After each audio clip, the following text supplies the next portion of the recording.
कोई एट्रोसिटी होती है तो क्या उसमें भी काम कर सकते हैं, हाँ क्या उसमें भी जा सकते हैं? गुड तो नाइट आज मैं भाभी जी।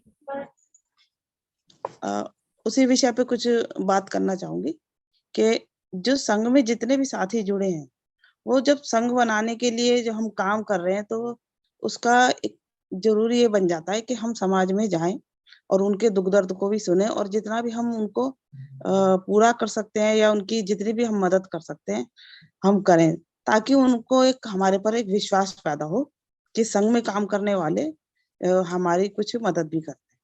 इसके लिए एक एग्जांपल दूंगी कि हम जब मैं और गीता बहन जी हम एक फील्ड में जाते हैं, तो वहां पे हुआ क्या था, एक हमारी समन बहन थी, उसके पूरे परिवार के ऊपर, साथ में जो बनिया ब्राह्मणों के परिवार थे, उन्होंने उसके ऊपर एक जानलेवा हमला कर दिया। दिवाली वाले दिन की बात है। तो उसने हमारे को फोन किया, तो हमने जैसे ही हमें टाइम मिला तो मैंने और गीता जी ने उनको एक घर पे बुलाया। वो अपने घर पर भी किसी को बुलाने से डर रही थी, तो हमने कहा चलो हम किसी और के घर पे मीटिंग रखते हैं।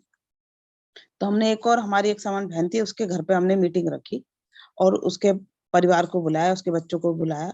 वो अपने बच्चों के समेत वहां आई और हमने उसकी पूरी बात सुनी। तो उसकी बात को संज्ञान में लेते हुए, जिसके घर पे मीटिंग हो रही थी, जिसको हमने संघ में जोड़ा हुआ है, वो महिला ने उसको वहां पे पुलिस स्टेशन में जाके एफआईआर दर्ज करवाई। तो वो अगर हमने उस महिला को, जिसने एफआईआर, हम नहीं गए थे, हम अपना नाम जी को हम जितना करते हैं हम उतना ही बोलते हैं। हाँ, लेकिन हमने उनको तरीका जरूर बताया कि जब तक आप संघ में नहीं जुड़ोगे आपकी किसी समस्या का समाधान नहीं होगा। और भी बहुत सारी बातें हमने उनको समझाई, तो उनमें थोड़ा हौसला आया। और जो हमारी एक साउंड बहन थी, उसने और कुछ साथियों को वो लेकर उनकी पुलिस थाने में शिकायत दर्ज करवाई और एफआईआर दर्ज करवाई, जिन्होंने उनके ऊपर हमला किया था। तो मैं ये बात कहना, क्योंकि हमें प्रैक्टिकल बात भी करनी चाहिए। हमने समन संघ के रूल तो बना दिए, लेकिन ये लागू कैसे होंगे, हमें प्रैक्टिकल में कैसे लाना होगा? जब तक हम लोगों से जाके मिलेंगे नहीं, चाहे हम सप्ताह में एक दिन ही जाके मोहल्ले में जाके काम करें, चाहे जिसके पास भी जितना सामर्थ्य है, जितना बुद्धि विवेक है, उतना ही वो काम करे।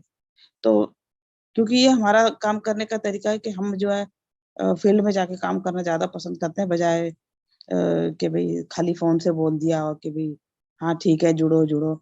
ऐसे हमें लगता है कि ऐसे कोई नहीं जुड़ता जब तक आप किसी से पर्सनल टच में ना रहो, और किसी की उसकी जो व्यक्तिगत समस्या है उसको भी हमें थोड़ा सा जरूर सुनना चाहिए और सुलझाना चाहिए। क्योंकि वो महिला थाने की बात थी, तो महिला थाने में जाके वो एफआईआर दर्ज हुई और एट्रोसिटी एक्ट लगा। तो ये एक हौसला समन बहन में आया कि अरे हम जब तक हम लोग जुड़ेंगे नहीं और हम ऐसे कुछ काम नहीं करेंगे, क्योंकि उनकी अपनी भी कुछ समस्या है, तो उन्होंने वह एफआईआर दर्ज कराई और उस पर अब जो है आगे की कार्रवाई होनी है। तो मेरा कहने का मतलब यही है कि हम जब संघ में काम करें तो लोगों के दुख दर्द को भी समझे। ये ना सोचे कि भाई संघ ने तो हमारी ये बात कही नहीं है, सिर्फ ये गोल्डन रूल ही है, तो इनको ही लागू करना है कि हम किसी से चंदा नहीं लेंगे, हम राजनीति में जाएंगे और समन तो हम है ही, और जाति को नहीं मानेंगे हम, हमें पद प्रतिष्ठा मंचमाला नहीं चाहिए, पंजीकरण भी नहीं है। और जो संघ ने काम दिया है कि भाई मीटिंग में आना है, लोगों को तैयार करना है, लेकिन सबसे बड़ी बात आ जाती है कि लोगों को तैयार कैसे करना। तो ये भी एक लोगों को तैयार करने का तरीका है। जब आप उनकी कुछ कुछ समस्याएं हल करेंगे, उनकी बात सुनेंगे, कुछ उनकी बच्चों की समस्याएं, कुछ बुजुर्गों की, उनको सुनेंगे थोड़ा बहुत, तो उससे भी लोग जो है जुड़ते हैं। हमें इस चीज को देखना है कि हमें लोगों को जोड़ना कैसे है।